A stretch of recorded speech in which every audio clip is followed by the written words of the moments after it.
basis is Srila Prabhupada ki jai, Guru and Guranga ki jai. Thank you so much for your beautiful chanting every day. Hare Krishna. Hare Krishna, and very, very nice reciting, Priti Vilasini Mataji. So good. I'm learning from you, Mataji. No, Mataji. Really, you did very nice all the time. Thank you, Mataji. Hare Krishna.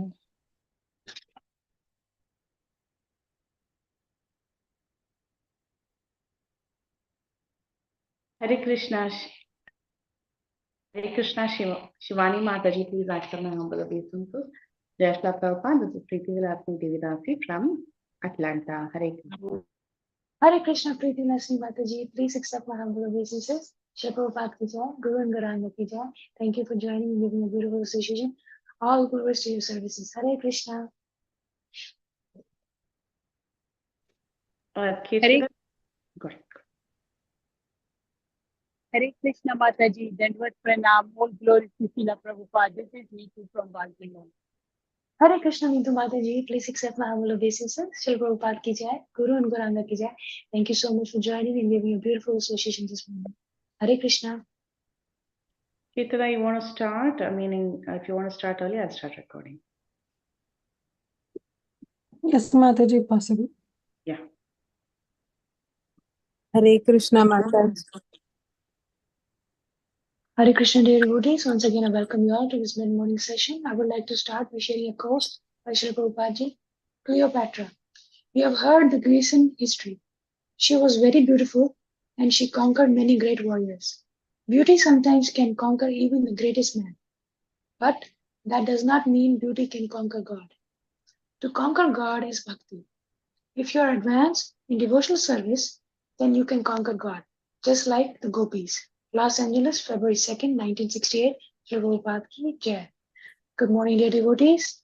Today we're very fortunate to have Her Grace, Kirtida Sundari Mataji. Mataji will be enlightening us on the topic of Madhurya Kadambini. Hare Krishna, please accept my humble obeisances. Kirtida Sundari Mataji. Thank you so much for giving your valuable time and wonderful association this morning.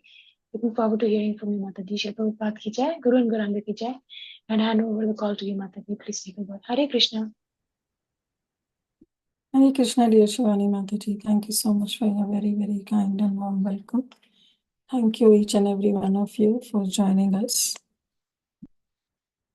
in this session.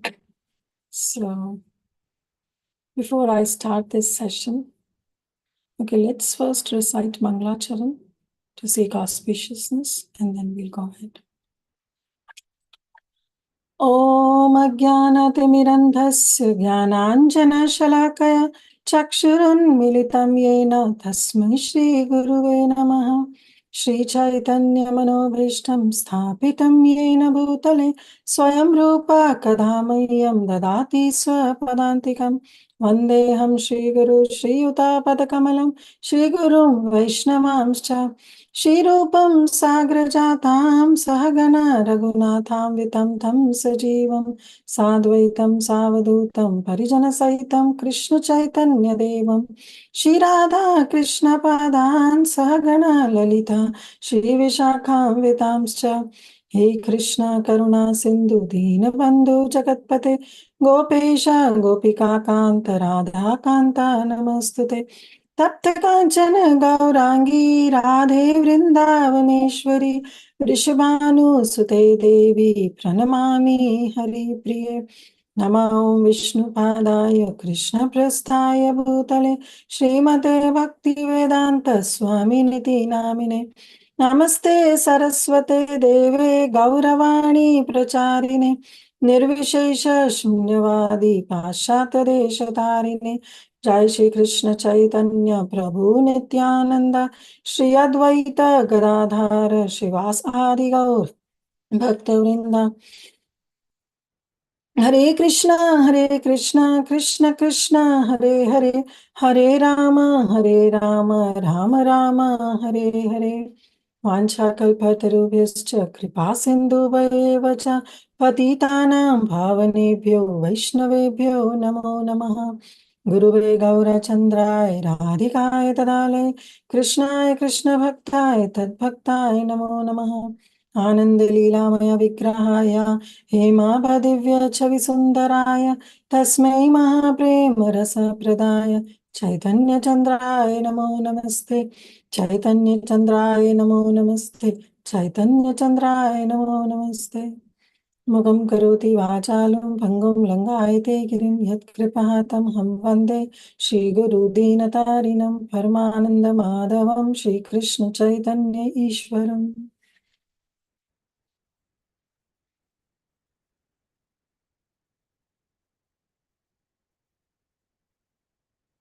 Hare Krishna, dear devotees. Thank you all so much for your very, very kind association. So before I start this, I have just one disclaimer that on request of few devotees, I took up this task of studying Madhurya Kadambini with all of you. I have read this book previously, but truly speaking, I have just read it, okay?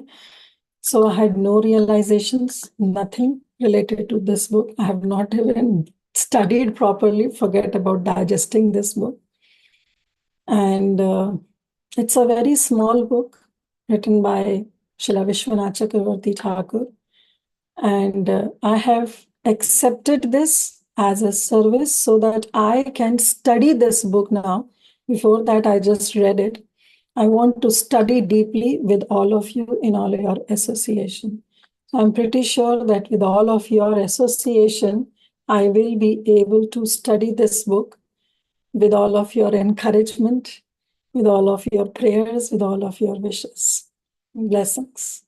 So I really want to give this disclaimer that don't think that I have already digested this book and now my realizations will come out. No, I have not studied this book previously. I will be studying with all of you and will be sharing whatever I study. So this I really want to tell you well in advance because these books are of really high subject matter, but also important in our journey of being a sadhaka. So I request, please shower your blessings, prayers, wishes, so that I can do some justice to this book. Vancha kalpatarubhyascha kripa sindhuvaiva cha patitanam pavanebhyo vaishnavebhyo namo namaha. I would like to share my screen.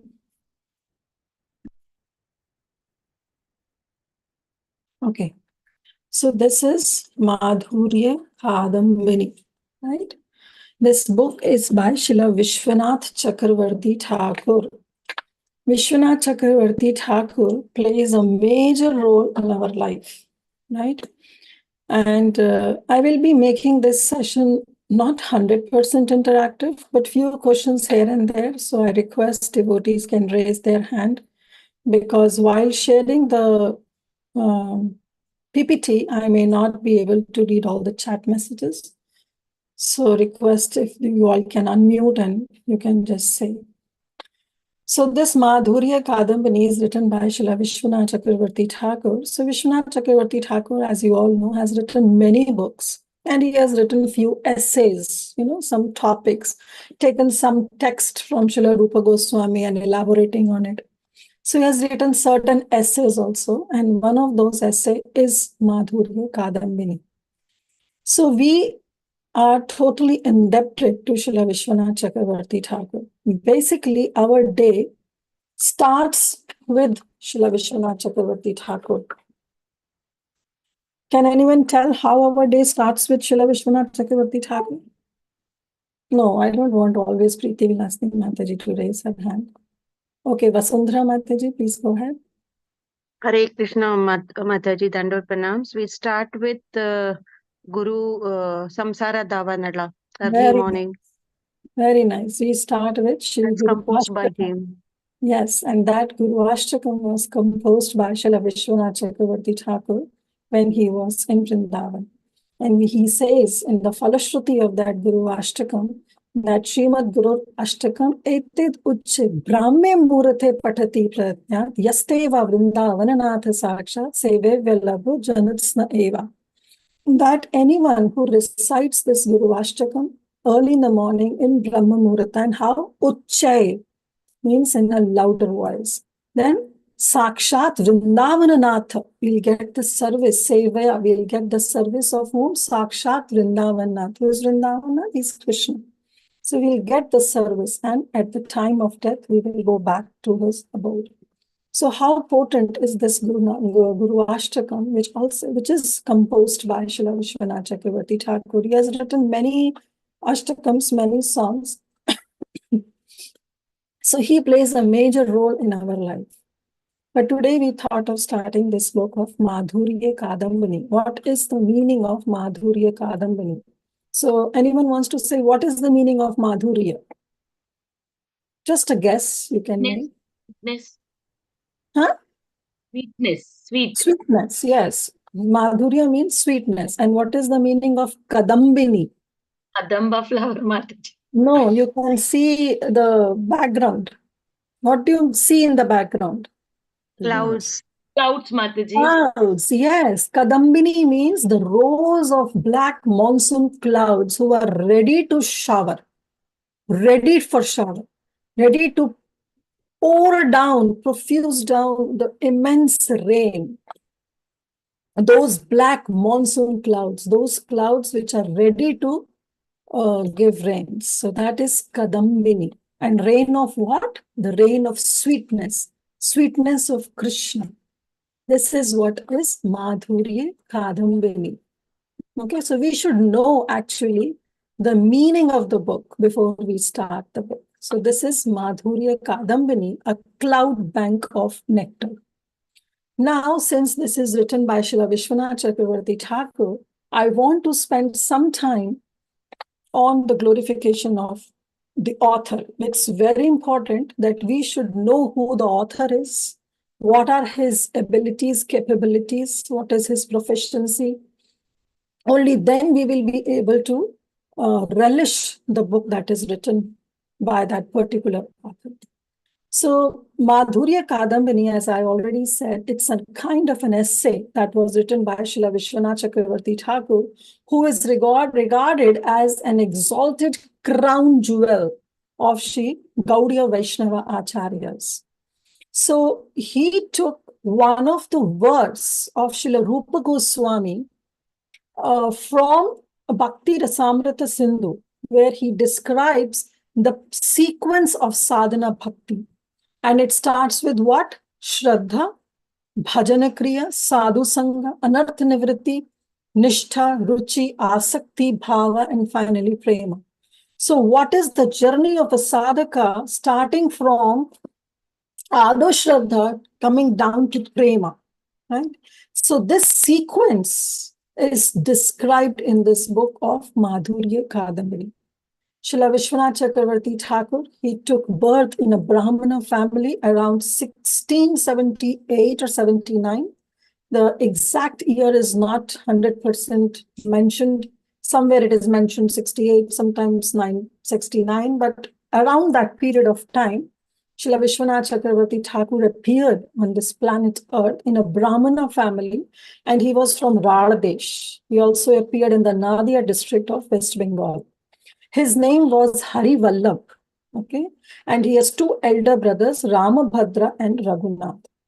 So when Sri Vishwanath Chakravarti Thakur appeared, he appeared when Sri Chaitanya Mahaprabhu, along with all his associates, that is Nityananda Prabhu, Advaitacharya, Gadadhar Pandit, Srivas Thakur, forget about them, even the 6 Goswamis, even the next generation, that is Srila Narottam Das Thakur, Srinivas Acharya, and Sri Sashamananda Pandit, all 3 of them, along with the 6 Goswamis, along with the associates of Chaitanya Mahaprabhu, have wind up their pastimes in this earthly planet.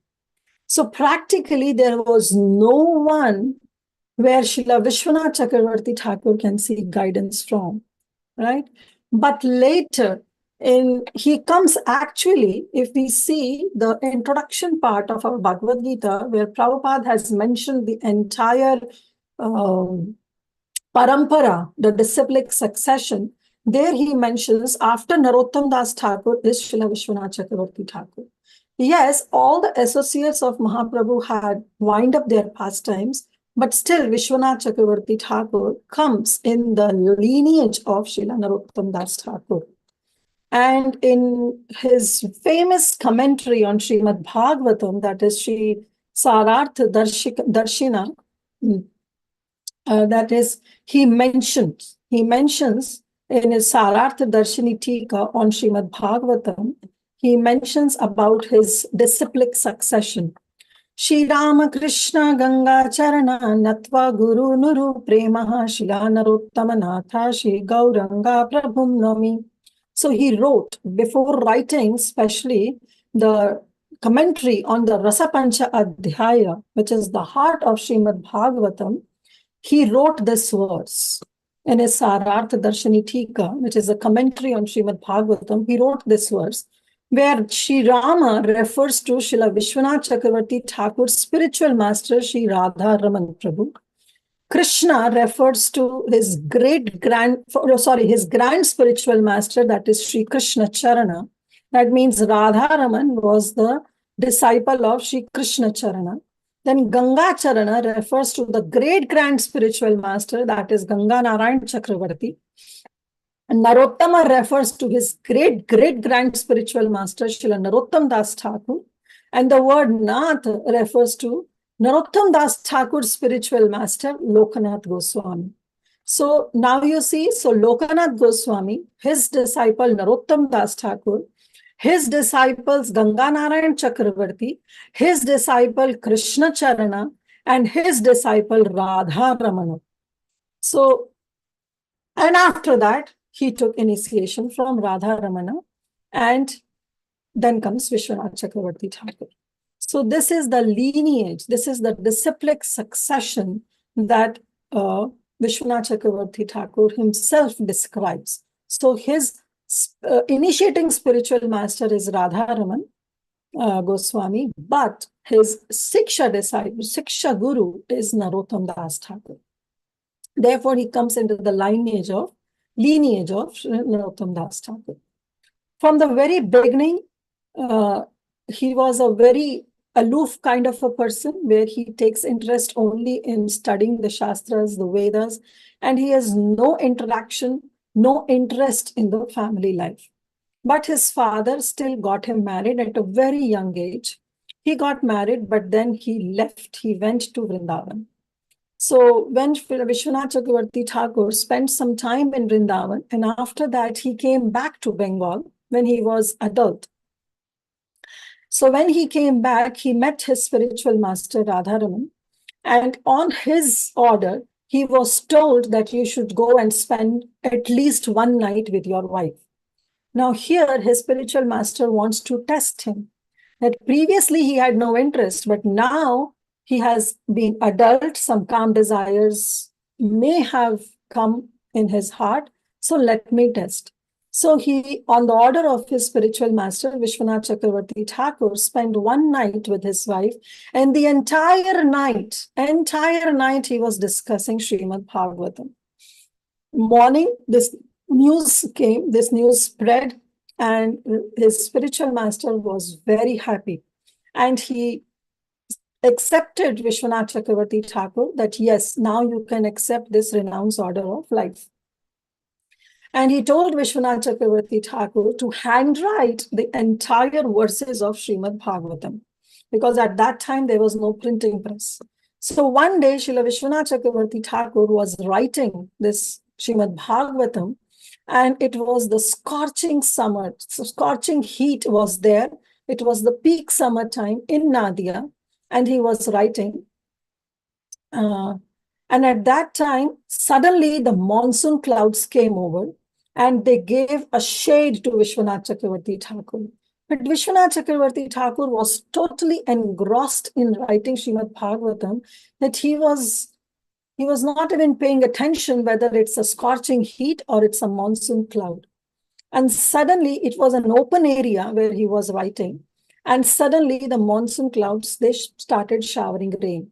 The entire town was drenched except the spot where Srila Vishvanath Chakravarti Thakur was writing, because he was writing on a leaf. And at that time, there was, or on a paper, I'm not sure, but at that time, there was no printing press. So he was handwriting it, and not a single drop fell on his writings, and even the area where he was sitting. So that was the caliber of Srila Vishvanath Chakravarti Thakur. And everybody understood that he's not an ordinary person. Vishwanath Chakravarti Thakur then took permission from his spiritual master, and he finally went to Vrindavan. He accepted renounced order of life, and he went to Vrindavan. In Vrindavan, then that time he wrote this Guru Ashtakam, which we sing daily in our daily routine. We sing early in the morning. Then Vishwanath Chakravarti Thakur, we all know that he is a Pakka scholar, and he has written so many books. And at that time, that was the rule of Aurangzeb. And we know that Aurangzeb has created a havoc in Vrindavan. All the deities were lost, and the temples were demolished, and a lot of things happened. And we know that our principal deities, Srila Radha Govind Dev Ji, Madan Mohan, and Gopinath, they all were moved to Jaipur. Now there what happened, Radha Govind Dev Ji was under the king Jai Singh, right? So Jai Singh was worshipping Radha Govinda Dev Ji there. And there were some supporters of Sri Sampradaya, and they came and they said, they revolted to King Jai Singh that this worship of Radha is not supported by the scriptures. Radha Rani was the name of Srimati Radha Rani is never mentioned in Srimad Bhagavatam or in any of the Puranas, and she was never married to even Lord Shri Krishna. And they also objected that the Gaudia Vaishnava is not actually a recognized sampradaya, because they say that the recognized sampradaya are only the 4 sampradaya, that is Sri Sampradaya, Disciplic Succession headed by Lakshmi Devi. Then there is Rudra Sampradaya, that is by Lord Shiva. Then there is a Brahma Sampradaya led by Brahmaji. And then the 4th is the Kumara Sampradaya, which is led by 4 Kumaras. And they know that the principal acharyas is Ramanujacharya, Madhvacharya, Vishnu Swami, and Nimbarka Swami. So they say that actually this Gaudiya Parampara, this Gaudiya Sampradaya is outside of this 4 Sampradaya, and therefore it has no pure lineage to it. So one should not follow this Gaudiya Sampradaya. So first reason they gave this, that you don't have to follow Gaudiya Sampradaya. Second, the worship of Radha Rani is not mentioned in any of the Puranas, in any of the scriptures.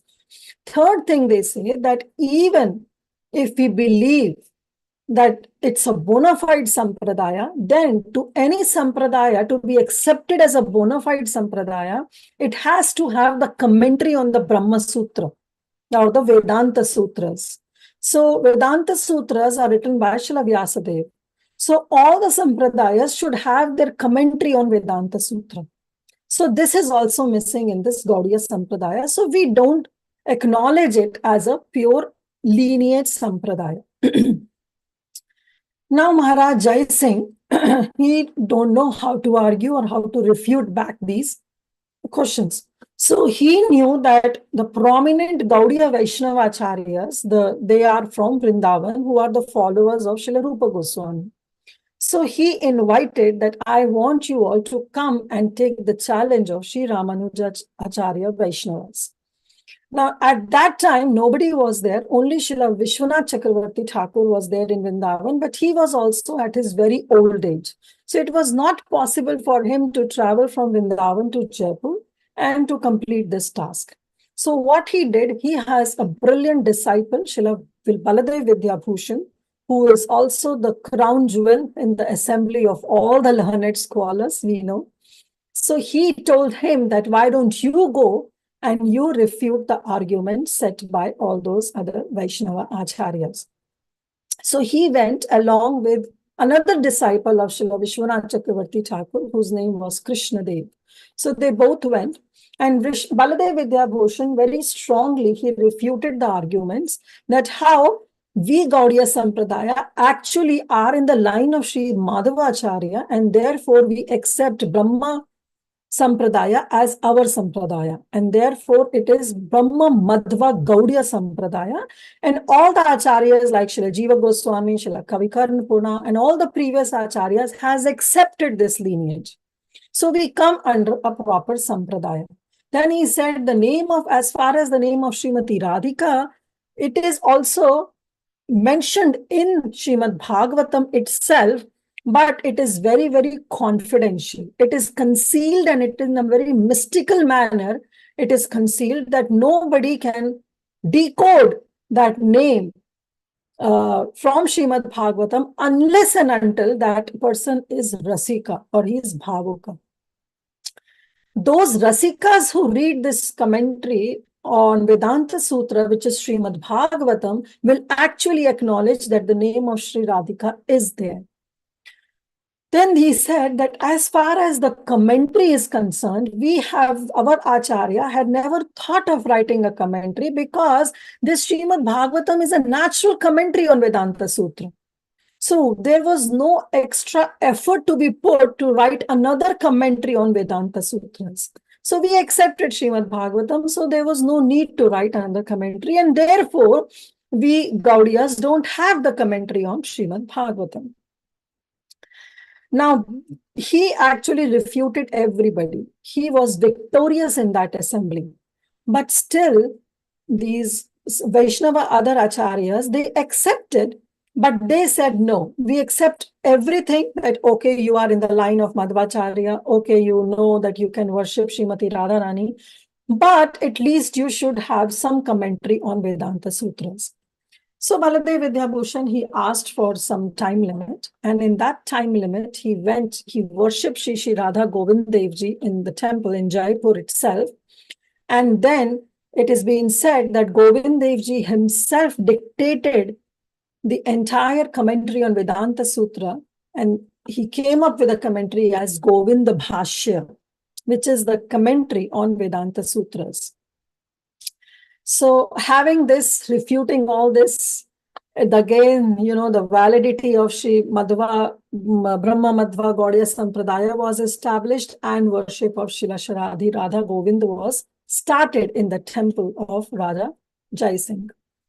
Now, everything was possible only and only by Srila Vishwanath Chakravarti Thakur's blessing. It was on his behalf that Gaudiya Vaishnava now can be acknowledged or can be recognized as a bona fide sampradaya.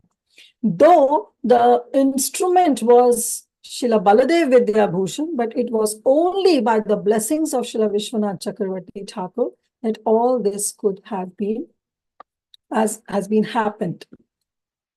So this is the importance. Next, what happened was that in another book that he wrote was Mantartha Deepika.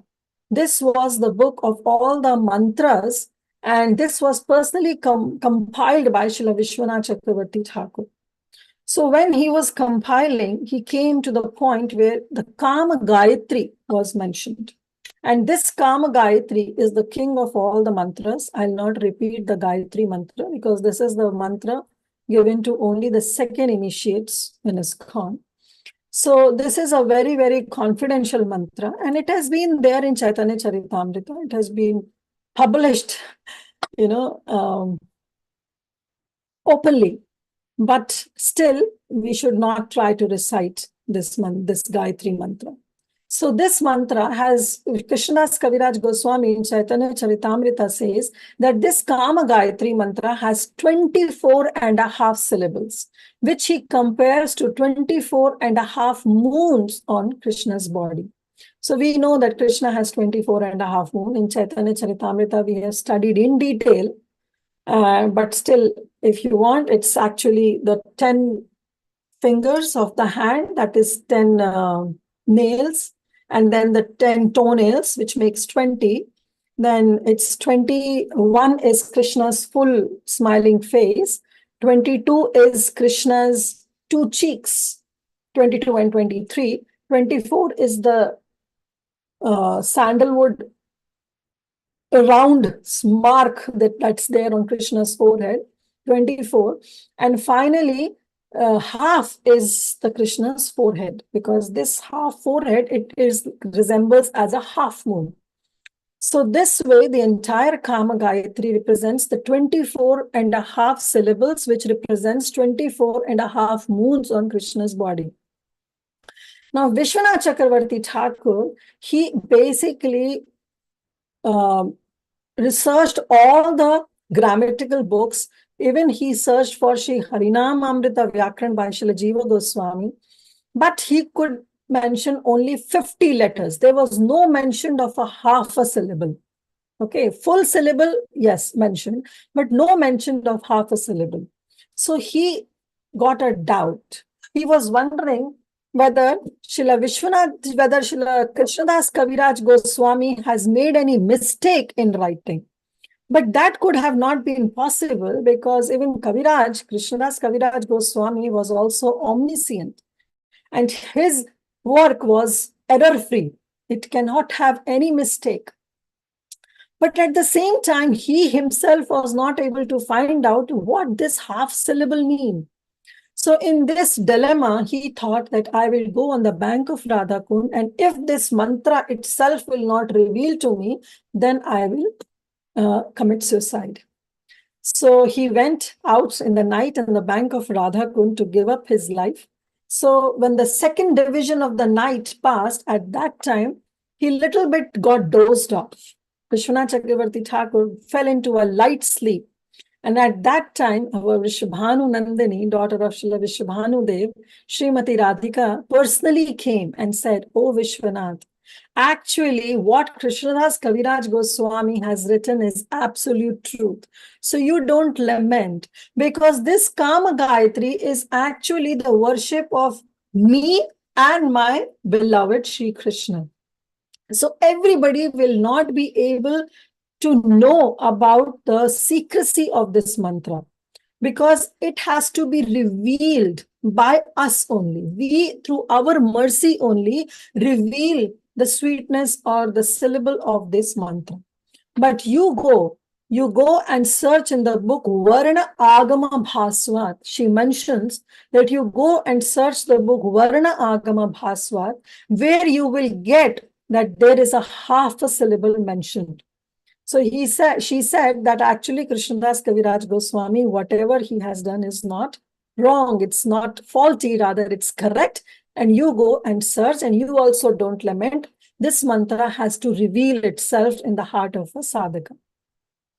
Vishwanath Chakravarti Thakur went, and very profusely he then made a statement that how Krishnadas Kaviraj Goswami is correct. And then he described about this book also. Well, that's another topic. But the point what I was mentioning, that he personally got the vision, the darshan of Srimati Radhika, who personally came and said that about the glory of this Kama Gayatri. Then in the bank of Radhakund, he established Sri Radha Gokulananda. You still have the deities there. Very beautiful deities, Sri Radha Gokulananda. And then he resided there, he started the worship, he installed those deities, and then he experienced all the sweetness of the eternal pastimes of Sri Vrindavan Dham. He also worshipped that Govardhan Shila that was originally worshipped by Srila Chaitanya Mahaprabhu, but then Chaitanya Mahaprabhu gave that Govardhan Shila to Raghunath Das Goswami, and Raghunath Das Goswami gave it to Krishnadas Kaviraj Goswami. Krishnadas Kaviraj Goswami then gave to his disciple, that is Mukunda Das, who they later pass it on to Srimati Krishna Priya Thakurani, and then from her, Vishwanath Chakravarti Thakur got that Shila, that Govardhan Shila, that Giriraj Govardhan deity, and it is still worshipped in Radha Gokulananda temple. So it has a thumb of Chaitanya Mahaprabhu, because Mahaprabhu used to hold that Shila and used to cry, bathe that Shila with his tears. So that Shila is still worshipped in Radha Golokananda temple. Gokulananda. Okay, Gokulananda. Now, another pastime that I would like to share, it's already 11:30, but anyways. So Vishwanath Chakravarti Thakur always established the mood of Parakya Bhav, the paramar love of Srimati Radhika and Shri Krishna. And he defeated all the other erudite scholars with the perfect reasoning that how the worship in the mood of Parakya is much higher than that of Swakya. And he defeated. So those scholars, they got envy of Srila Vishwanath Chakravarti Thakur. And they thought that we are going to kill him because he is establishing Parakya Bhav superior to Swakya Bhav. So they said that we are going to kill him. And they knew that Vishwanath Chakravarti Thakur would circumambulate Sri Vrindavan every day in the morning. So one morning, they hid in the dark, dense grove and waited for him so that he can cross and they will come and they will kill him. So they saw Vishwanath Chakravarti Thakur coming and they were about to attack him, but suddenly he disappeared and in his place, a beautiful young girl appeared and she was picking flowers. And the scholars asked, "Oh Lali, oh young girl, just a moment ago, there was a very great personality who was here. But now where he has gone, we cannot see him." And the girl said, "Well, I don't know where he has gone. How do I know? I am just a Raja girl, and I am I'm picking some flowers." So they asked, "Who are you?" Because the beauty of that girl was such that it captivated everybody who came to kill Srila Vishwanath Chakravarti Thakur. And even their minds, all the impurities in their minds was removed and their heart could melt just seeing the beauty of that girl. Finally, they asked, "Who are you? Why you are here? For whom you are picking flowers?" And then she said, "I am a maidservant of my mistress, Srimati Radharani, and she is presently at her in-laws' place in Jaapa. So she has sent me to pick some flowers so that she can make a garland. She can offer it to Krishna." So then she said, "Therefore, I am here to pick some flowers." And suddenly what happened? The girl got disappeared and Vishwanath Chakravarti Thakur once again stood there. And these scholars were bewildered. They finally came into the conclusion that what they saw, that girl was actually Srila Vishwanath Chakravarti Thakur in his Siddh Swarup. In his Siddh Swarup, Siddha Deha, he was there. And so they fell at his lotus feet and they asked forgiveness. Vishwanath Chakravarti Thakur finally forgave them. So Vishwanath Chakravarti Thakur's Siddh Swarup in spiritual world is that he is Vinod Manjari. And she is the maidservant of Srimati Radharani. So then our Vaishnava poet have written about the beauty of this Madhurya Kadambini. We will read these few verses, these 3 verses that describes the beauty of Madhurya Kadambini. Madhurya Kadambini grantha jagat koilo dhanya chakravarti mukhe vakta apani Shri Krishna Chaitanya. Srila Vishwanath Chakravarti Thakur has blessed the whole world by writing Madhurya Kadambini. In reality, Shri Krishna Chaitanya Mahaprabhu, In reality, Shri Krishna Chaitanya Mahaprabhu has spoken this work. Okay, it's Chakravarti Mukhe, but who is the Vakta? Shri Krishna Chaitanya, through the mouth of Srila Vishwanath Chakravarti Thakur. Keho kahe Chakravarti Shri Rupera Avtara Kathina et Jai Tatva Saral Korito Prachara. Some say that Srila Vishwanath Chakravarti Thakur is an incarnation of Srila Rupa Goswami himself. And he is expert in the art of describing complex truths in a way that is very, very easy to understand. O he guna nidhi Shri Vishvanath Chakravarti ke jani bo tomar guna mui muda mati. O ocean of mercy, Srila Vishwanath Chakravarti Thakur, I am a foolish person. So how can I understand your qualities? Therefore, kindly reveal your transcendental qualities within my heart. This is my prayer at your lotus feet. So this is, some acharyas have written in the glorification. Actually, it's a Vaishnava poet named Krishna Das who actually composed these lines in glorification of Chakravarti Pad's book, Madhurya Kadambini. So it has also been mentioned that the famous 3 writings of Vishwanath Chakravarti Thakur has to be understood by all the Vaishnavas. If they claim to be a Vaishnava, they should understand these 3 books. What are these 3 books? Kirana, Bindu, Kana. Kirana, Bindu, and Kana. Kirana is actually the commentary on Ujjval Nila Mani. Ujjval Nila Mani is a book written by Srila Rupa Goswami.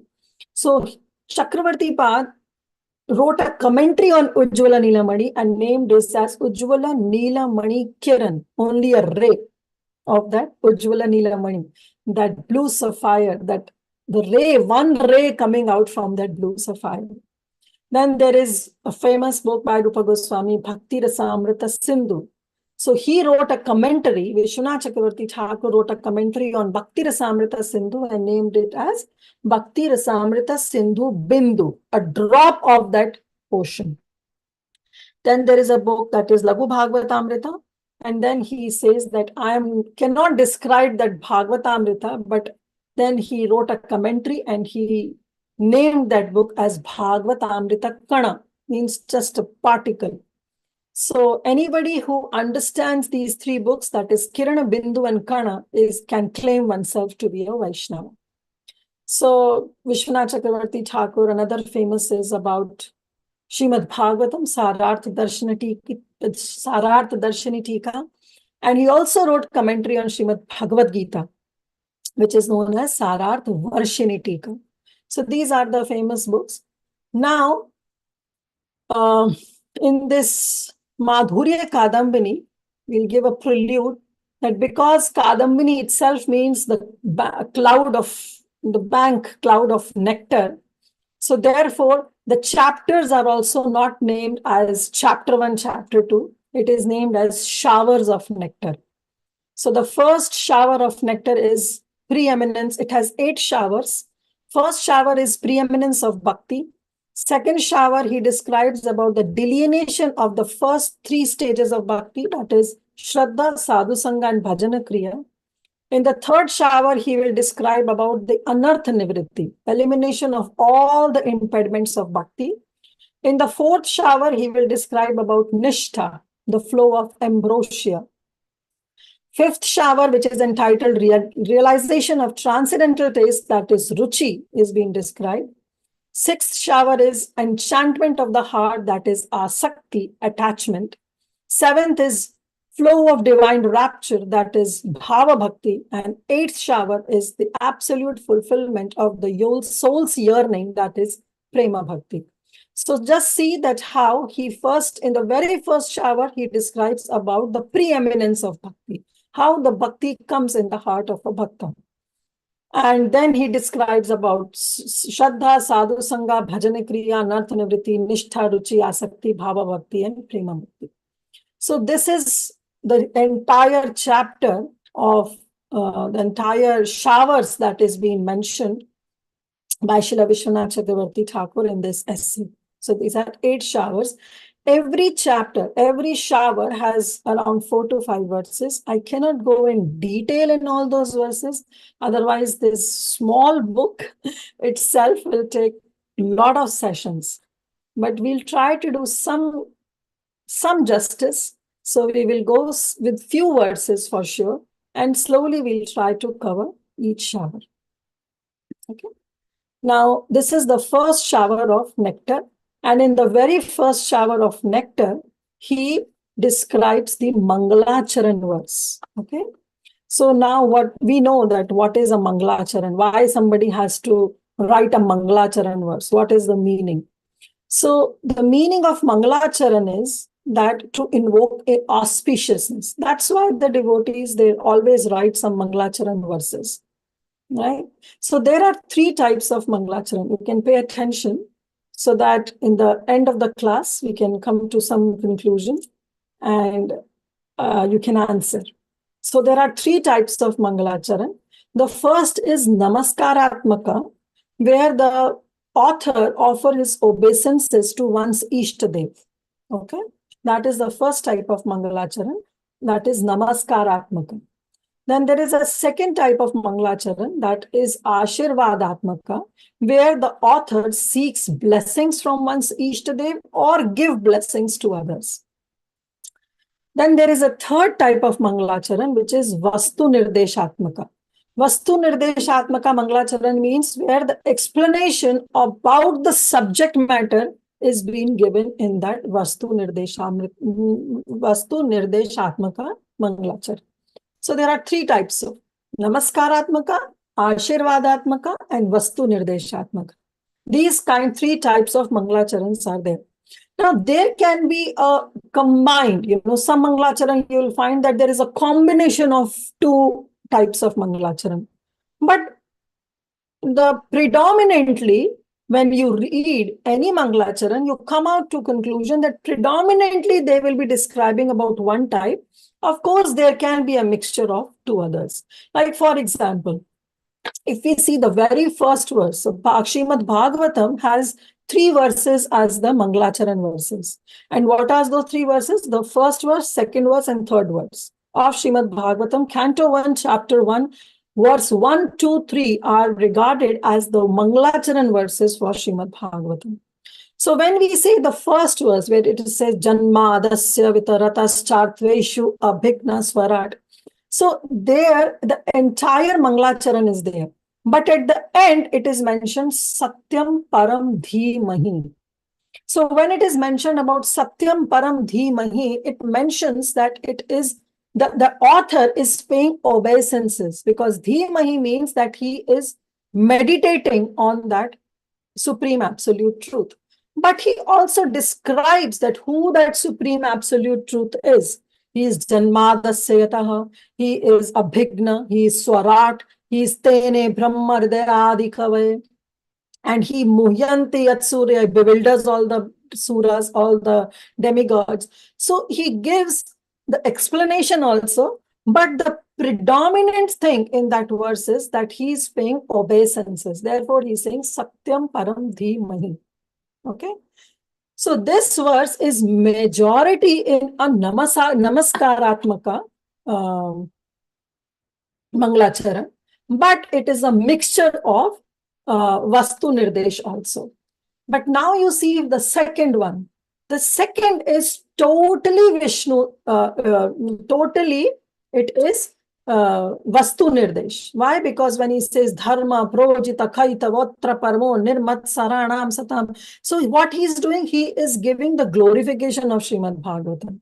Sadhyo Hridi Avradute, Atra Kritabhi, Susurabhi, Tatshanat. That immediately the heart gets cleared, and when Srimad Bhagavatam is there, then no else scripture is needed.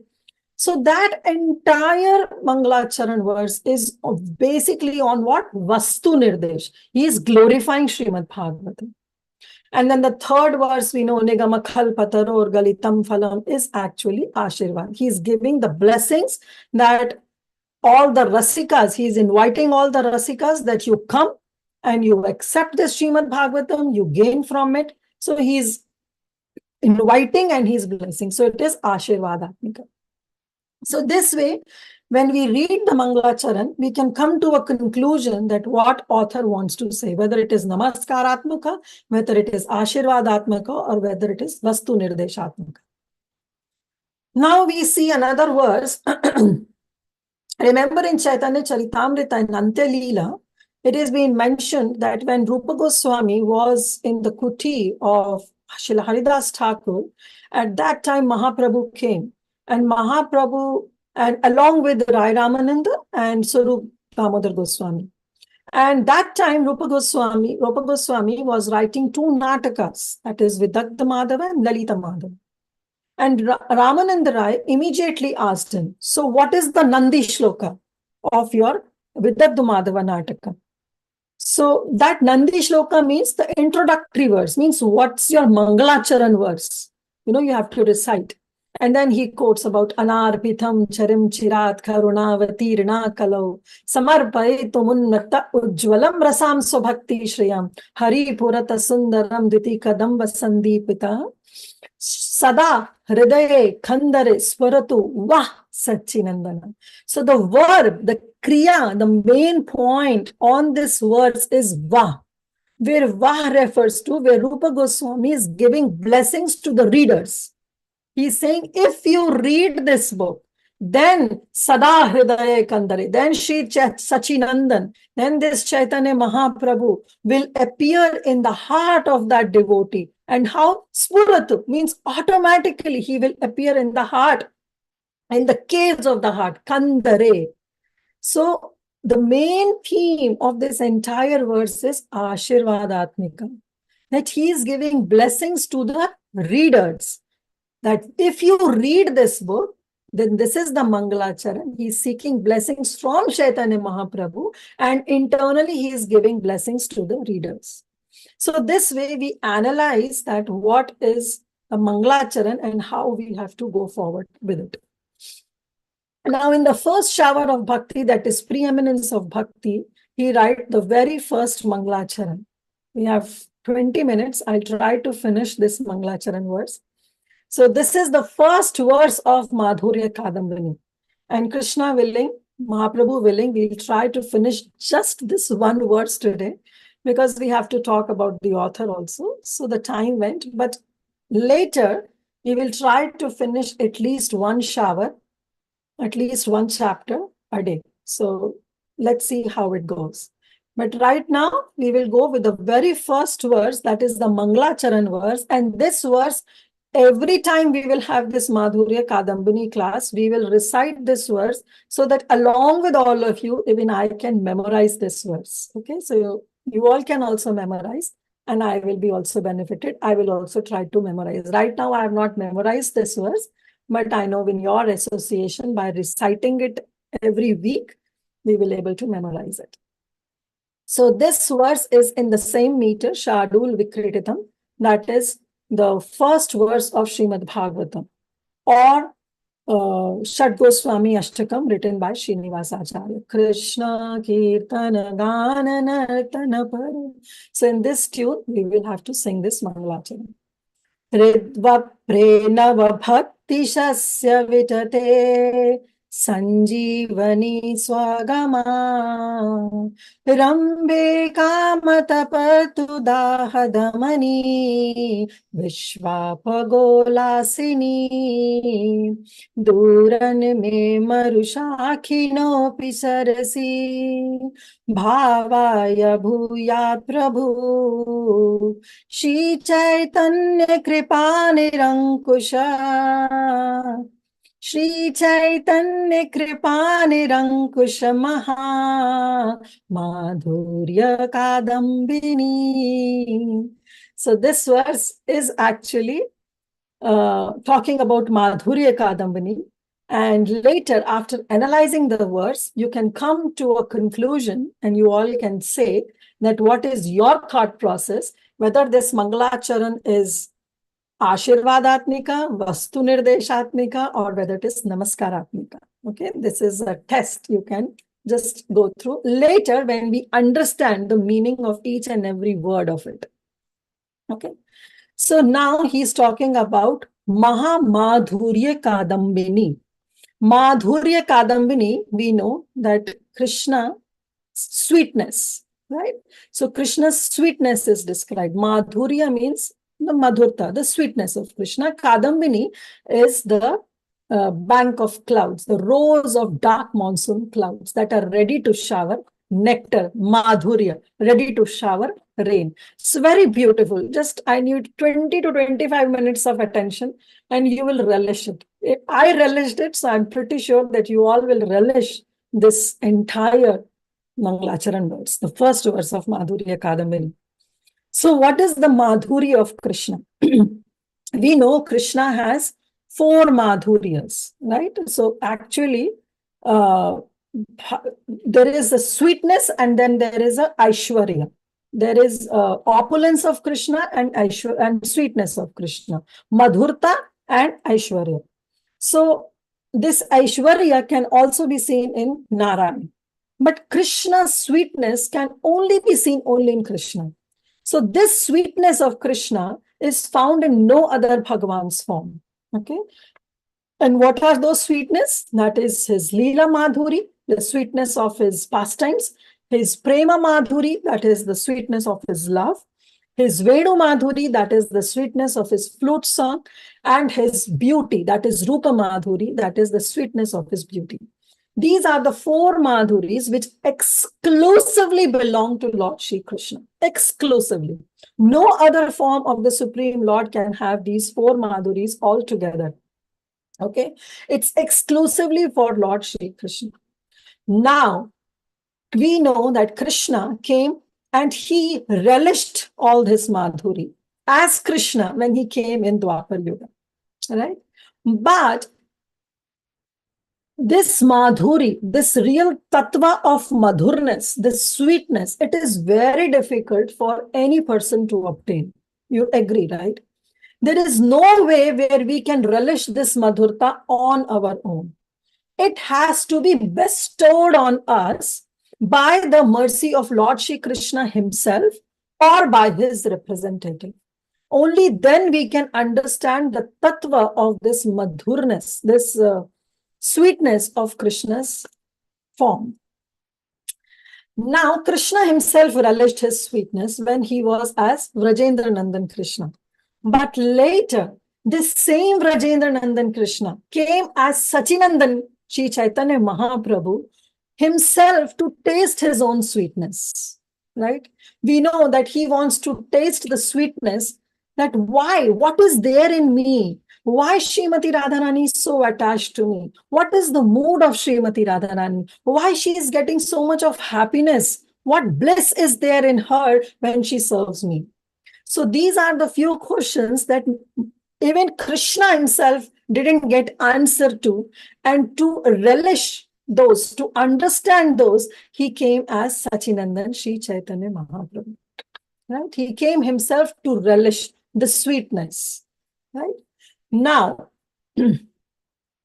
so he is who? Shri Chaitanya Mahaprabhu, who came and who flooded entire world with his mercy, right? Therefore, in this he is saying Madhurya Kadambini, but that Madhurya Kadambini is Mahamadhurya Kadambini. Means this shower of nectar is not some light showers. They are devastating showers. Not devastating means that it can be taken as in a negative way, but here Mahamadhurya Kadambini means it pours so profusely that it drowns everybody in Krishna Prem. Drowns everybody in Krishna Prem. So these are not the ordinary showers, not the light showers that we get. These are the devastating showers, which devastate all the impurities in our heart and fix us in Krishna Prem. And who is giving this? From where this? What actually these showers are? This shower, he's saying, is Prabhu. See in the 3rd line, last word. Prabhu Shri Chaitanya Kripa. These showers are actually the mercy of Chaitanya Mahaprabhu, who now wants to taste his own sweetness, what he was relishing when he was Vrajendra Nandan Krishna. So Mahaprabhu himself came, Krishna himself came as Mahaprabhu and bestowed his kripa, right? His kripa. And that kripa is actually the Maha showers, the big showers, the shower of that nectar. He is drenching everybody in Krishna Prem. Then he's saying, okay, what type of kripa it is? It is, okay, we understood that it is in the form of a devastating rainfall, where it is not in the negative sense, but in a positive sense, that it is devastating our impurities and establishing us in the highest level, that is Krishna Prem.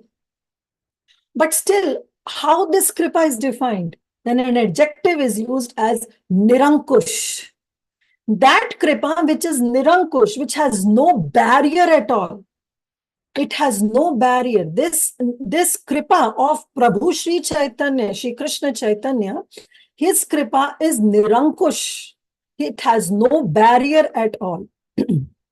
So we know that even Chaitanya Charitamrita, Krishnadas Kaviraj Goswami describes Patra Patra Vichara Nahi, Nahi Sthana Sthana, Yehi Jaha Paye Taha Kare Krishna Dana, Premadana.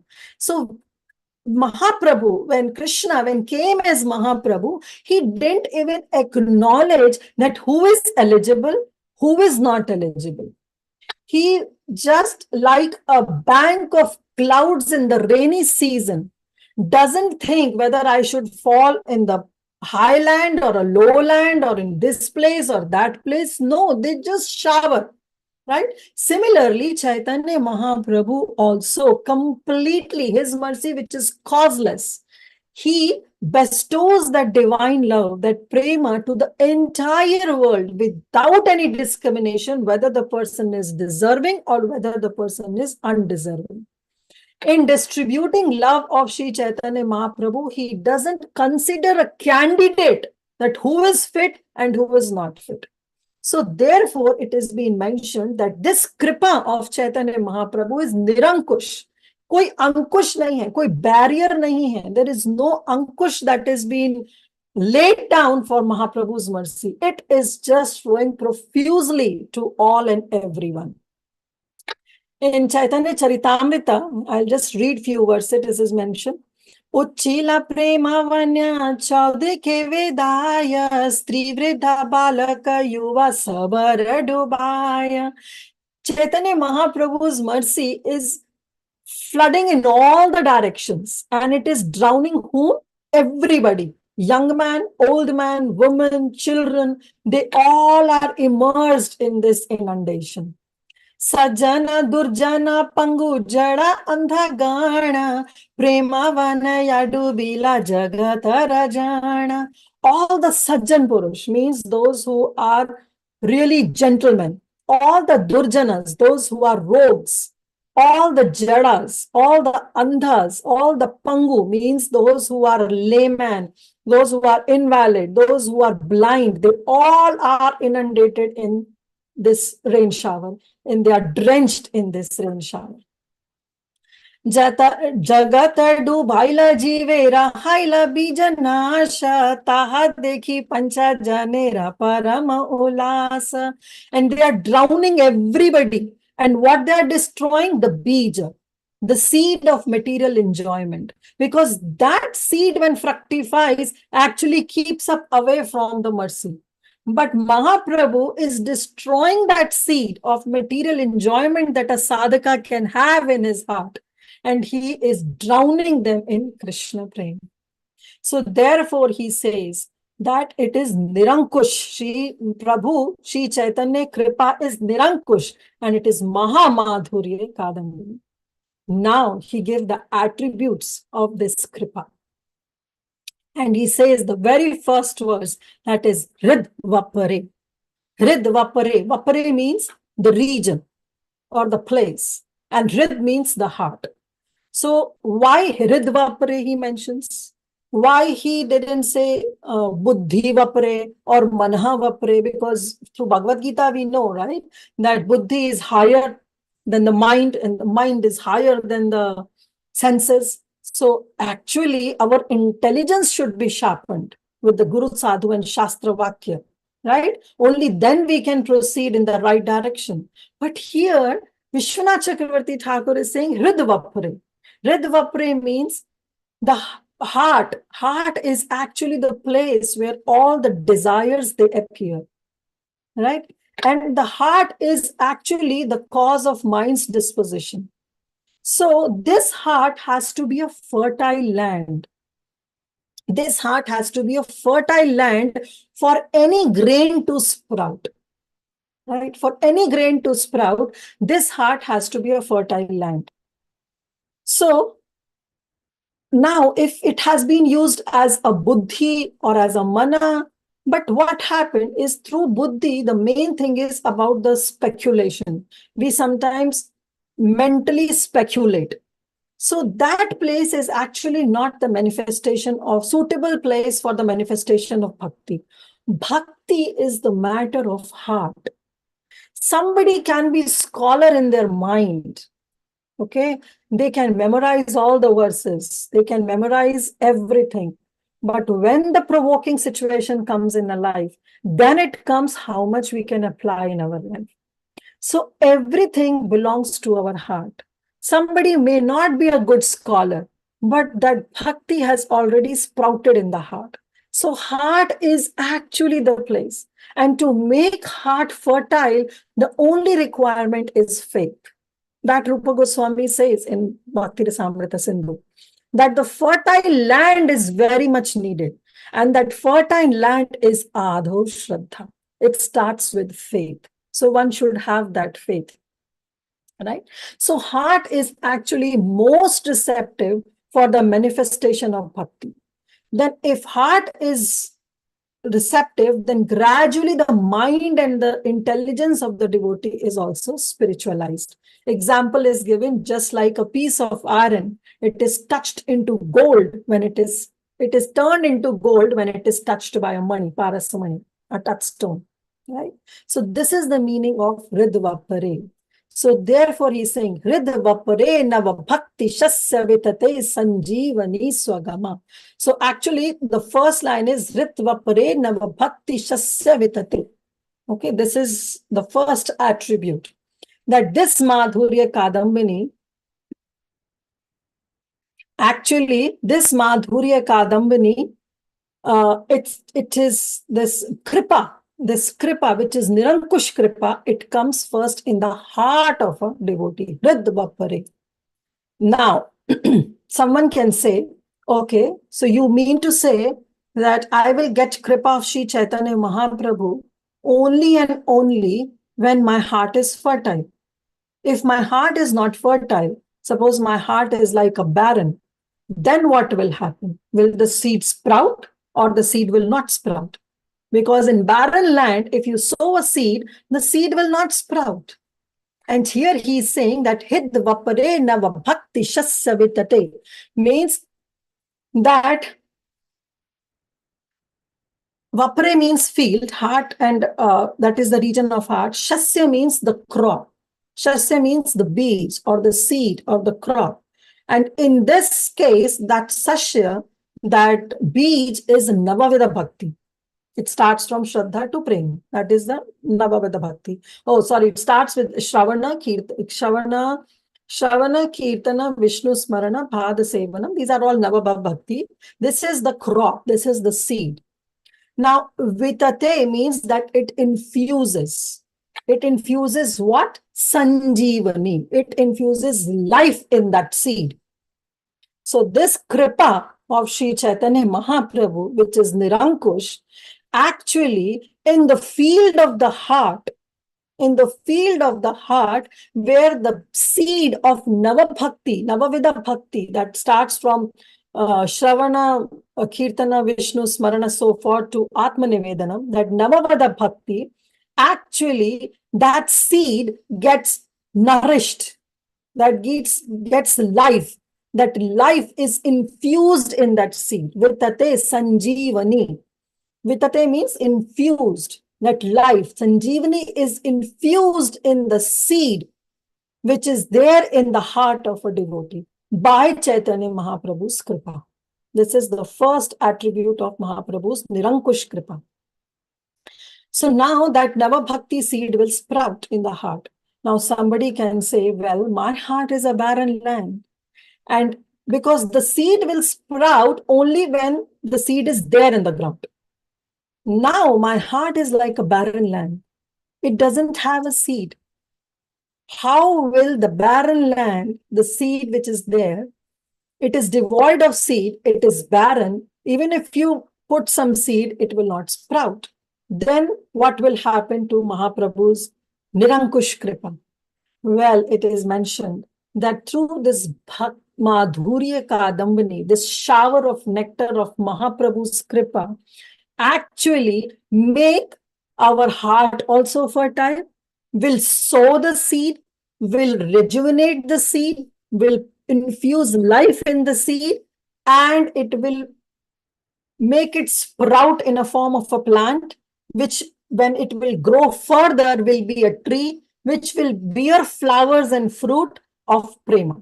So everything Chaitanya Mahaprabhu's Kripa will do. Therefore, it is known as Nirankush Kripa. So don't think that right now my heart is like a barren land. No problem. Even if we have the heart, which is like a barren land and which is devoid of seed, then this seed will be sown by the mercy of Chaitanya Mahaprabhu. And we know, Brahmande Brahmite Jive Kaun Bhagya. Kaun Bhagyavan hai? Where Guru Krishna Prasade Pai Bhakti Lata Bij. By the mercy of Guru and Krishna, we will get that seed, and that seed will be planted in our heart, and Mahaprabhu's mercy will make that heart fertile. And when we, after that, when the seed sprouts and we take necessary precautions, the seed will sprout and will further turn into a plant, will further turn into a tree, will further bear some fruits and flowers of Krishna Prema. So therefore, it is Nirankush. Okay, no barrier whatsoever. So now, Nava Bhakti. Now we know that about, we'll talk about something about Nava Bhakti. So Navavida Bhakti, we know actually every sadhaka has to practice this sadhana bhakti. And what is that? Shravana, Kirtana, Vishnu Smarana, Archana, Vandanam, Dasyam, Sakhyam, Padanivedanam, Dasyam, Sakhyam, and Atmanivedanam. Padasevanam, Dasyam, Sakhyam, Atmanivedanam. So all these have to be practiced.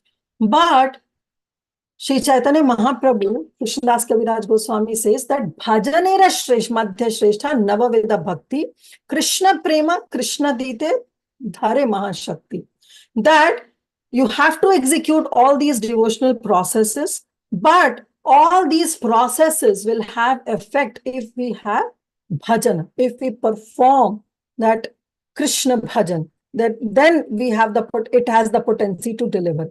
And Tara Madhya Sarvashrestha Nama Sankirtana. And what is that? The Nam Sankirtan is actually the basis of all the 9 processes of bhakti.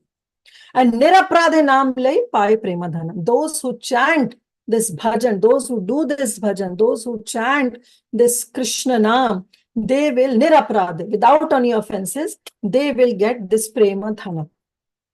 So this is what he mentioned. So this crop will be nourished and it will bear fruits very soon because it is inundated by Mahaprabhu's cloud bank of Kripa, of his compassion, of his mercy. That is Madhurya Kadambini. But he also says that out of those 9 processes, there is one process which has the essence of all the 9 processes of Navabhakti. And what is that? Eka Krishna Nam Kare Sarva Papashay. Taking one name of Krishna, all our paps, all our reactions to sinful actions are destroyed. Navavida Bhakti Purna Nama Haite hai. Only one can complete these 9 processes of devotional service. How? Simply by chanting the holy name of Krishna. So this, what he's saying, that you have to come on to the level where you chant Krishna's name, and then the Kripa of Chaitanya Mahaprabhu will be, which is Nirankush, will sow a seed in your heart, and that seed will be infused with life. And that seed will grow into a crop, that crop of Nava Bhakti. Now, question. If the cloud bank of Mahaprabhu's mercy showers within the heart of a fortunate devotee who is practicing pure devotion, then yes, the grains of this 9-fold bhakti, they are nourished. Now, one can ask that in this age of Kali Yuga, where our hearts are 100% bound by material desires, how can one think of practicing devotion? If somebody very fortunate practice devotion, then the seed will be sown and it will fructify. But now we are Kali Yuga rejects. We are so much engrossed in our material desires that we are totally ignorant that what has to be sown in the heart. What about us? And in this, the author, he describes, Swagame Rambe Kamataptaru Daha Damani. He says Swagama Rambe. This is Swagama. It ends 1A. A on the line, it says 2A. One A is Swagama and another A is for Arambe. Aram karna. Kama taparitu daha damani. He says, don't worry. What happens is, Swagama means welcome or paying salutations. Arambe means beginning. Kama means the desires that is born out of lust or sense gratification. Taparitu. Taparitu means ritu, you know, season. Taparitu means a very hot season. And Daha means the heat. And Damini means one who extinguishes. Damini means giving relief or soothing or extinguishing. Okay. So now in our material thing, what happened when the appearance of fresh rain clouds are there, before the clouds start showering the rain, what happens? The cool breeze blow. Okay. And then the shower comes. So even before the shower starts, the cool breeze that blows, it relieves the scorching heat of the summer season. It relieves a person who is burning in that heat, externally also internally, because it pleases, it soothes that person. It removes the distress. It gives a soothing effect. Similarly, he's saying, Mahaprabhu's cloud bank of mercy is actually what it does. It removes the taparitu. It removes the heatness. Daha means the heat. It removes the heatness of that hot season, which is arising from karma. Because the question was that my heart is always engrossed in material desires, in sense gratification. So how can I even think of doing some devotional service? Well, Mahaprabhu's mercy will soothe you. Damani will soothe you from the heat that is arising from calm, from those material desires. Means all the material desires which are in the form of a hot season and the form of a tapa ritu, which is burning us, will be soothed, will be given the cool shade. From the very starting, swagama arambhe means even the slight shower or before the shower when the breeze comes, even that environment just, it soothes a person. Similarly, coming in a little contact of Chaitanya Mahaprabhu's mercy, the heart, the material desire that is there in the heart, which is burning the heart day and night, will be soothed, will be relieved, will be given a cooling shade. Okay, this is the actually meaning. Now, then, okay, so it will help us to get rid of all the common desires. Then what will happen? Then he says, then what will happen is Vishvapa Golasini. Vishvapa Golasini means that it will give ullas. It will give happiness. It will give joy. It will give enthusiasm. To what? To the entire world. Now imagine, when there is a profuse shower, you normally, especially those who have iPhone, we get this, right? That some alerts, that flood warning is there, flash warning is there, thunderstorm warning is there. That means you have to be careful that flood is going to come. So when it rains profusely, it floods the rivers. And then what happened? The rivers, they overflow their banks. They overflow their banks, and then they swiftly run towards the ocean. Okay, this is how the material rains do. Similarly, this great shower of Madhurya Kadambini, this great shower, which is the Nirankush Kripa of Sri Chaitanya Mahaprabhu, is actually pouring down that Kripa, that Nirankush Kripa, and it is flooding, it is inundating the entire universe and giving joy to everybody. Everybody, all in all, everybody is joyful, is in ullas. It is giving bliss, it is giving enthusiasm to all the devotees in the, or to all the people in the universe. Like Mahaprabhu himself says, Prithvi te ache jata nagar adi gram, sarvatra prachar haibe morana. So now throughout the world, we can see that even the animal-like tendencies of all the materialistic people who are drunkard, who are meat eaters, who are atheists, they are all swept away by this roaring river of Mahaprabhu's mercy. And they are getting joy. They are immersed in this joyness. They are immersed in this happiness, this blissfulness. Right? So this is how he is describing. Rambe kama taparitu daha damani vishwa po golasini. This is the third attribute. So first attribute of Mahaprabhu's Nirankush Kripa, of Mahamadhurya Kadambini. The first is Ridvapre Nav Bhakti Shashavitate Sanjeevani. It infuses life in the heart, in the seed, which is there in the heart of a devotee. Swagam Marambekamatha Kamatapataru Dahadamani. This is the second attribute. That from the start of that few showers, it burns the material desires that is there in the heart of a devotee, and it damani, it soothes, it relieves that heat that is there in the heart. Then third is Vishwapo Golasini. It brings happiness or blissfulness in the entire universe. This is the three attributes he's saying. Now, third line. Duran me marushaki no pisharasi bhavaya bhuyat. This is the third line, where he says Duran means far off. And Maru means desert. And me means me, myself.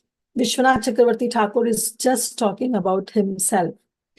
Shakino means it's a branch of a tree, shakha, like we say. Sarasi bhavaya. Sarasi is actually a lake, or you can say a water body.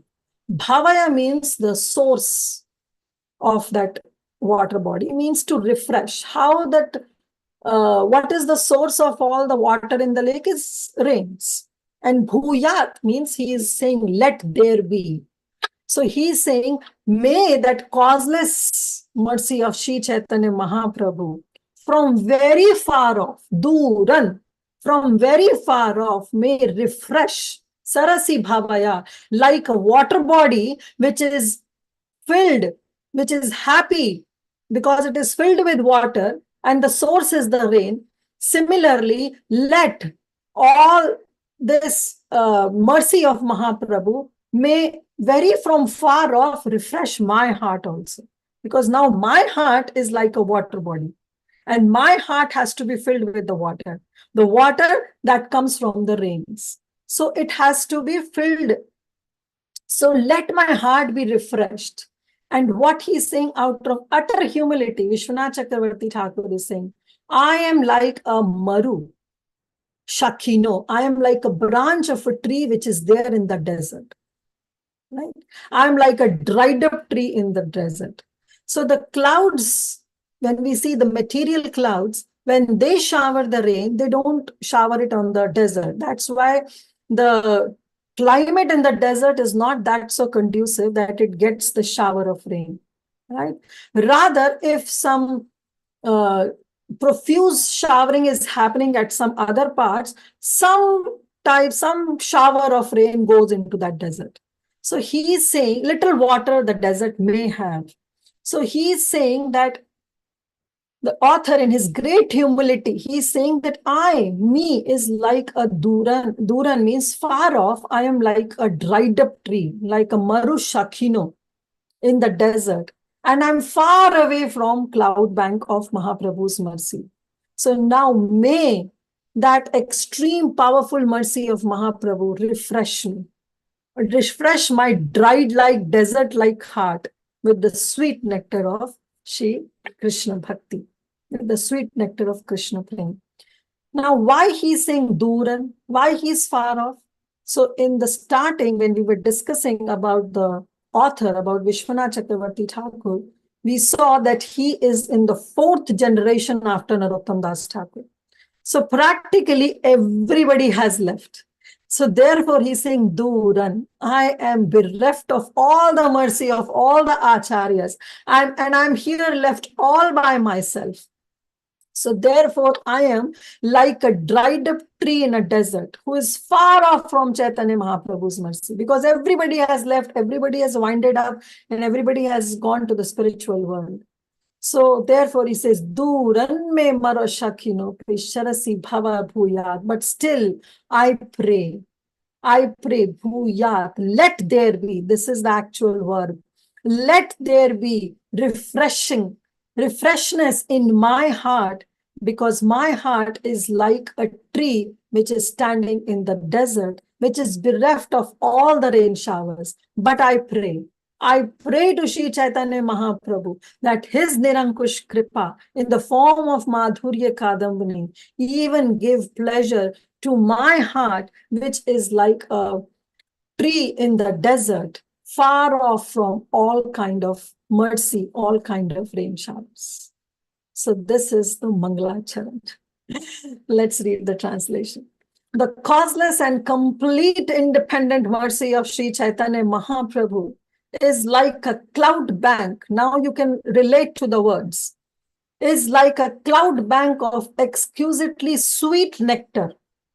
Okay, it's like a Madhurya Kadambini, this kripa, that infuses life in the grains, shasya, of the ninefold bhakti in the devotee's heart. Nava bhakti hridvapare.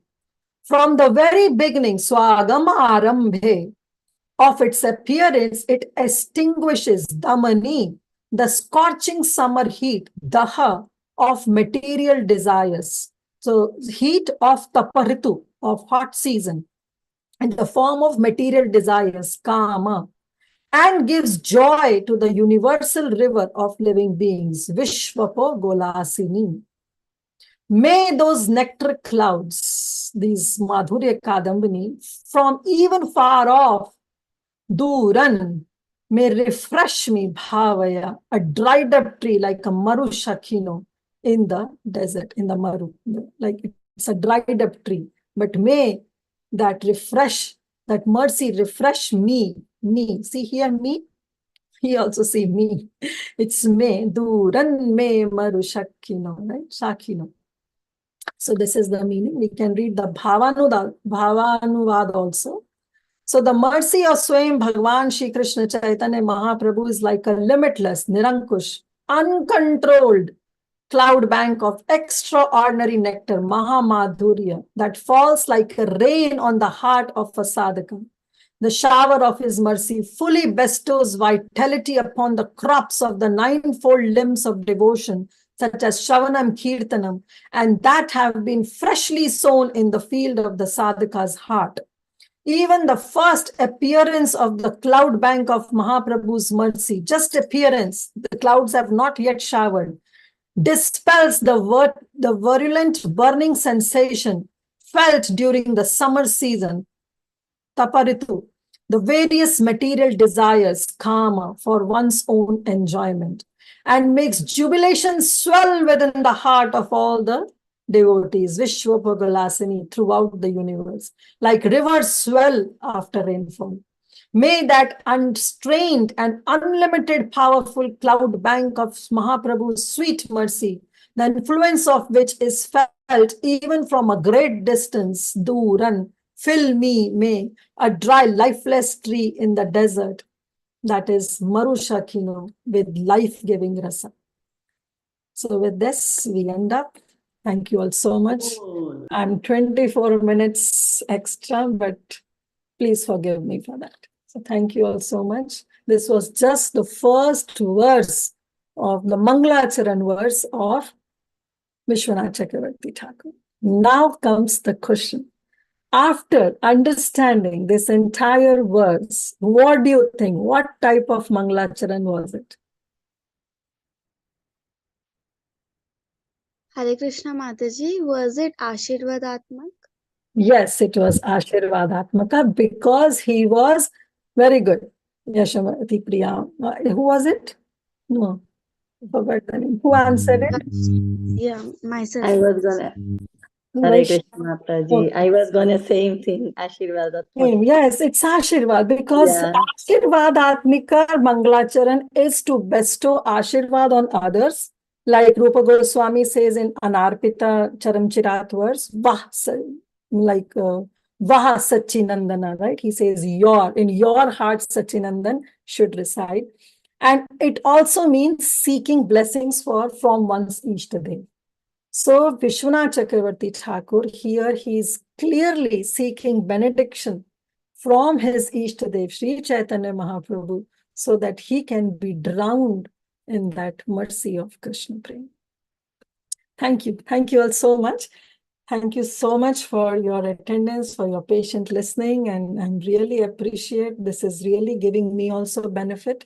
So I'm really, really very, very indebted to all of you for all of your association. Vancha kalpatarubhascha kripa sindhu bhaivacha patitanam Bhavanebhyo Vaishnava. Hari Bol Mataji, very, very nice, very wonderful and very sweet.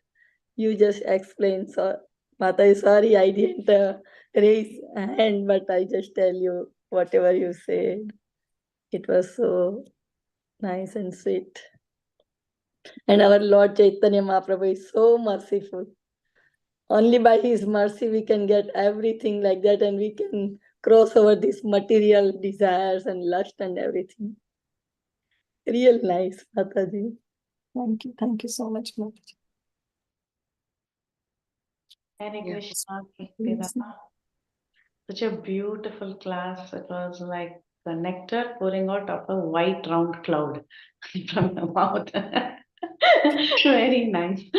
So beautiful. I was just thinking how you unpack the Mangalacharan verse. Of course, the beautiful life history of Vishwanath Chakravarti Thakur that shows his mood, and then how you unpack the first verse.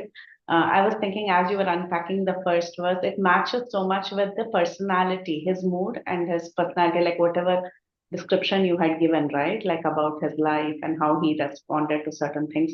It has so much rasa in the very first Mangalacharan verse. It was loaded with so much rasa. I was thinking how beautiful is the mercy of Sri Chaitanya Mahaprabhu, and how beautiful is the heart of Vishwanath Chakravarti Thakur, is considering himself to be a branch of a tree that is alone in a desert. So beautiful, Mataji. Loved it. Loved the session. Please keep going with this enthusiasm. It's rubbing on to all of us. So we are looking forward to this entire series by you. Thank you, Mataji. Hare Krishna. Thank you so much, Preeti Vilasni Mataji. And I'll tell everybody that she is the main person behind this who really forced me to cover this Madhurya Kadambini. And I was thinking, no, I cannot do it. It's beyond my reach. I cannot do it. But she really enthused me and she said, no, I should study along with all of you. So thank you. Thank you for all the inspiration. Thank you for your inspiration and giving us this, Mataji. Thank you. Thank you, Mataji. Thank you so much for such a beautiful class. Dear devotees, any more questions? Chat is filling up with a nice glorification. The class is wonderful. Nectarian class. Thank you, Mataji. Thank you so much. Is there any... Krishna Mother, thank you for such a wonderful session and all. Like you were saying in the beginning, like, we all will try to learn the Mangalacharan. Can you please post the recording with the meter and all, Mother, so that we can also practice while we are in having our free time, if that is okay with you? Sure. Vinita Gandharvika Mataji, how it can be addressed? Yeah, you have to send me the audio. I will make a video and put it on YouTube. Yeah. I'll see if some great devotee has sing it, then I'll send their audio. If not, then probably I'll do it. Yeah, if that is there, then we can directly post that one there. If not, you have to sing, and then I can make a video out of it, and then I'll put it on. Sure, thank you. you, Mother. Thank you, everybody. Hare Krishna. Thank you. Yeah, Nindu Mataji is saying sweet nectarian class. Thank you, Mataji. Any Thank you. questions? Any questions for this verse or any questions about? I have seen in the chat somebody is asking Vastu Nirdeshatmaka. Can you elaborate? Vastu Nirdeshatmaka Mangalacharan is when the author is writing a Mangalacharan and he is trying to explain the subject matter of that entire book. Like we gave the example of Srimad Bhagavatam. So in Srimad Bhagavatam, the second Mangalacharan verse is actually Vastu Nirdesh, where he says Dharma Projita Kaita Vatra Paramo Nirmatsaranam Satam Vedyam Vastava Matra Vastu Shivadam Tapatrayo Moolanam Srimad Bhagavate Mahamuni Krite Kimma Parerishwara. Why do you need any other scripture than Srimad Bhagavatam? Sadhya Hriday Avaradhute Trakritubi Shushrubhis Tatshanat. So this entire Mangalacharan verse of Srimad Bhagavatam is on Vastu Nirdesh, where he is giving the glorification of Srimad Bhagavatam, that right from the beginning, Dharma Projita Khaita Vatra Paramo, that it destroys this Srimad Bhagavatam actually destroys the Kaitava religion, the duplicit religion, and establish the real religion. And who can understand this Srimad Bhagavatam? Nirmatsaranam Satam. Those who are non-envious. Those who are envious can never understand even the iota of Srimad Bhagavatam. So the very first qualification needed to understand Srimad Bhagavatam is you have to be Nirmatsaranam. You have to be non-envious. And you have to be Satam. Satam means devotees. So he is giving the glorification of Srimad Bhagavatam, that Srimad Bhagavatam which he is going to narrate. So Vyasadev, in the starting only, he gave this 3 Mangalacharan. So the second one is actually Vastu Nirdesh, where he is describing the subject matter in his Mangalacharan.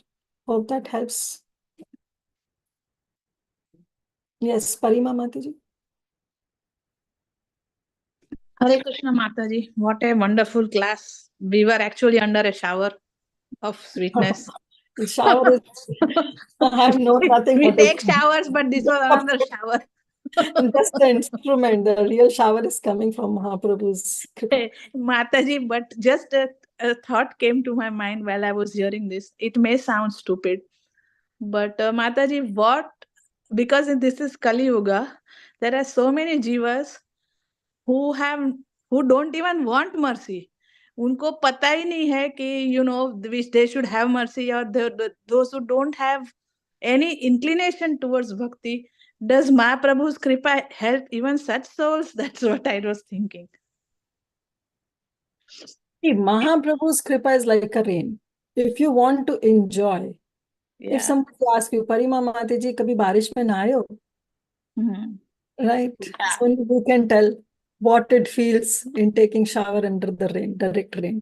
Now, if somebody is always holding an umbrella, so what's the point of Mahaprabhu's? Yeah, that's true. So that umbrella has to be removed. Then only you can relish what the rainfall is. Yeah, and how it feels when you get drenched in that rainfall.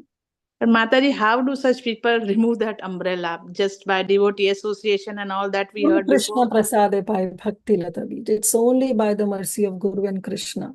If the brahmande brahmite kaun bhagyavane jiva, like घूमते घूमते इस 14 ब्रह्मांड में हम घूम रहे हैं. One day, some fortune, maybe because of a Gyat Sukriti or some kind of Sukriti will pop up and we'll get to meet a pure devotee of the Lord that will tell us, remove this umbrella and you will be under this rain shower. It's only by Guru Sadhu and That's right. Yeah. Guru Sadhu. Yes. Yes, Mataji. Thank you so much for this clarification. It just came up in my mind, so I thought, let me ask you. That's good, Mataji. That's very good. Thank you so much, Mataji, for this wonderful class and for your wonderful services. Dandavat pranams to you. Hare Krishna. Sita Priti Mataji. Hare Krishna, Mataji. Dandavat pranam. Thank you so much, Mataji, for this wonderful sessions.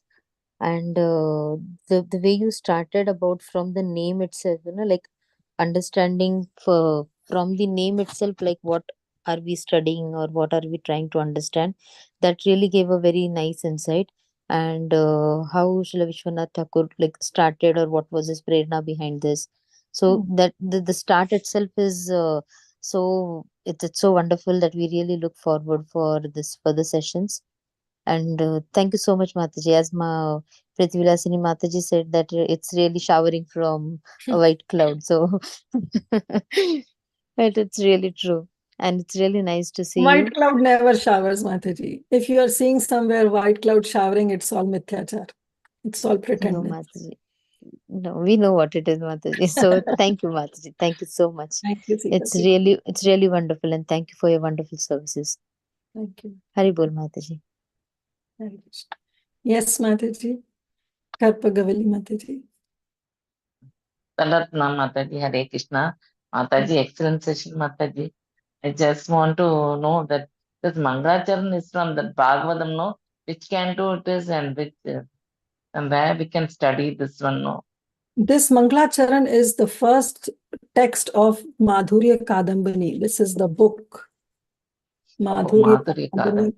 Yeah, that's what I said in the starting, that this Madhurya Kadambini is the book written by Vishwanath Chakravarti Thakur that takes us, the sadhaka, from a journey from Ado Shraddha to Prema.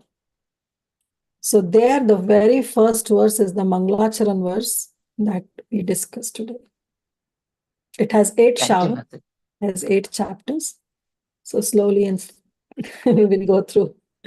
I don't guarantee Thank you. speaking on every verse like this, what I did for Mangalacharan, because even it took me a lot of time to study, because nowhere I can find a word-to-word translation. I searched a lot.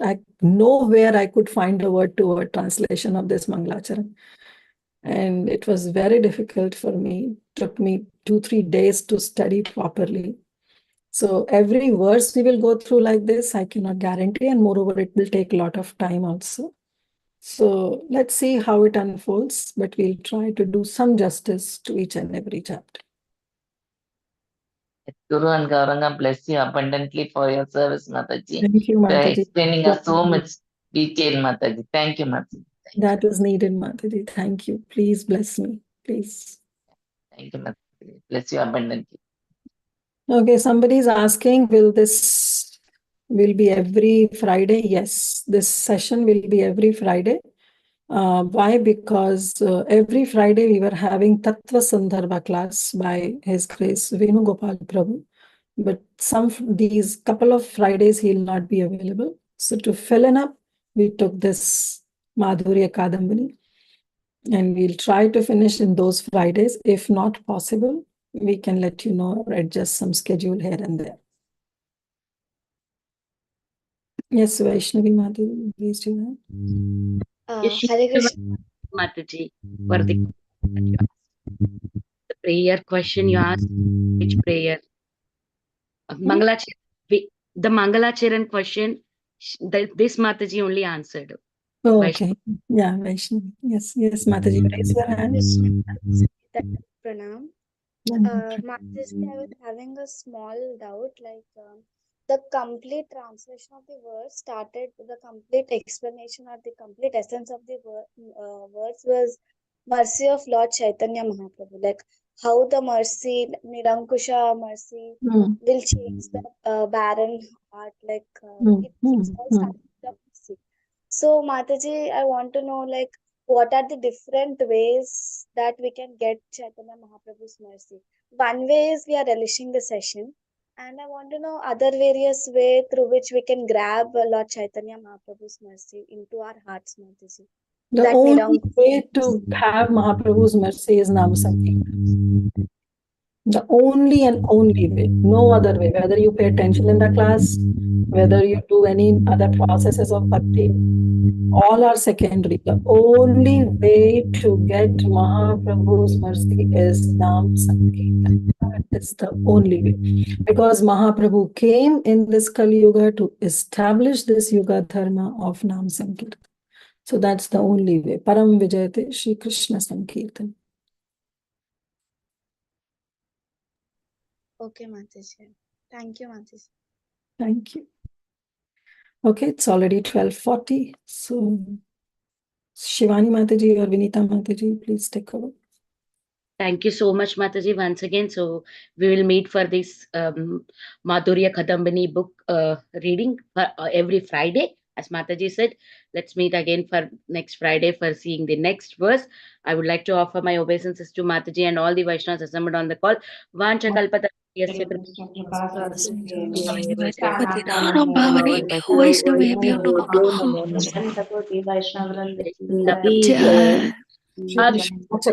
Thakur ki jai, Jai, Thank you so much, Mataji. Hare Krishna. Kirtida Sundari Mataji ki jai. but Vaishnavas ki jai. Jai.